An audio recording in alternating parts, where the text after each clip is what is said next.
বিজয়ী সালাম তোমাদের, বিজয়ী সালাম। স্বৈর শাসন রুখে যারা আনলে বিজয় দিন, ইতিহাসে তোমরা অমর থাকবে চিরদিন। স্বৈর শাসন রুখে যারা আনলে বিজয় দিন, ইতিহাসে তোমরা অমর থাকবে চিরদিন।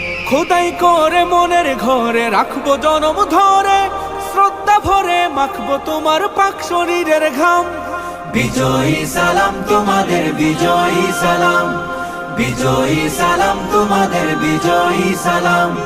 বিজয়ী সালাম তোমাদের, বিজয়ী সালাম। রক্ত দিয়ে কিনলে যারা দেশের স্বাধীনতা, আমজনতার মুখে মুখে থাকবে তোমার কথা। রক্ত দিয়ে কিনলে যারা দেশের স্বাধীনতা, আমজনতার মুখে মুখে থাকবে তোমার কথা। বজ্র হয়ে রুখলে বাধা আনতে আসার বিজয়